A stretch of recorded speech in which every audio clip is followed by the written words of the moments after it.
Barangay Ginebra pabawi sa San Miguel Beer. Napakasaklap ng pagkatalo ng Barangay Ginebra kagabi laban sa San Miguel Beer. Close na close yung laban, kaya nga lang nagkatalo sa ending. Talaga napakaraming mga lapses ng Barangay Ginebra, napakaraming lang turnover. Isa pa sa pinaka crucial turnover yung pasa ni Scott Thompson kay kay Tony Bishop.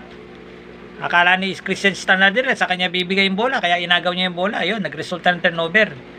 May chance pa sana makatablaw, manalo yung Ginebra kagabi. Kaya nga lang, ganun talagang laban. May nananalo, may natatalo. Kalaking adjustment ang gagawin ni Coach Tim Cone para bukas laban sa San Miguel Beer. Kailangan nilang malimitahan si CJ Perez. Talagang nagpahirap sa kanila ng gusto si CJ Perez. Grabe nilaro ni CJ Perez. Biruin mo magkakasunod na 5 points. Crucial 5 points yun. Isang 3 point tsaka isang layup. Dalawang layup pa. Grabe talagang nangyari sa Ginebra kagabi. Napakaluwag yung depensa nila.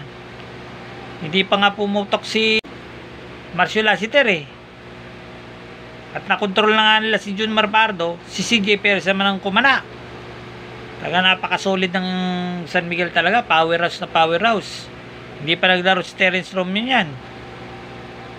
Sa laban ng San Miguel at Ginebra, talagang underdog talaga ang Ginebra. Mahihirapan talaga silang manalo sa San Miguel Beer. Kailangan talaga nila mag-focus sa kanilang defense. Malimitahan sana si Fajardo, si CJ Perez, at si Boatwright. Ngayon, kailangan napakalaking adjustment na gagawin ni Coach Tim Cone. Kung kailangan magdagdag siya ng tao, kasi 8 player lang yung umiikot Kaya napakamalas pa ni Maverick Missy.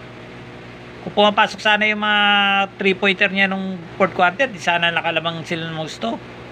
Pero yung lumamang ng Ginebra na 5 Tapos nahabol lang. Nung pagpasok ni CJ Perez, ayun na, doon na nagkanda loko-loko. Nakalamang pa ng 1-2 yung San Miguel nung pumasok si CJ Perez. Kaya napakadaling habulin. Pag lumamang Ginebra, napakadaling habulin ng kalaban. Ang masaklap pa nito mga karonda, wala nang timeout ang Ginebra. Kaya nagtataka ako kagabi. Yun ang sinablay ni Fajardo yung free throw at nakuha ng Ginebra ang bola. Hindi sila kumuha nag-timeout. Ayun pala, wala na pa silang full timeout. Kaya nagkulang din ang coaching staff dyan. Magkakaroon ng adjustment ang Ginebra. Kasi mahirap na 2-0 sila ng San Miguel. Best of 5 series lang po yan. Kailangan makatabla ang Ginebra bukas. Kaya suportahan po natin ang Ginebra bukas. Para manalo ang Ginebra sa San Miguel Beer bukas, kailangan ng Ginebra ng napakalaking adjustment. Mag-focus sila sa depensa, lalo na kay Fajardo at CJ Perez at Boatwright.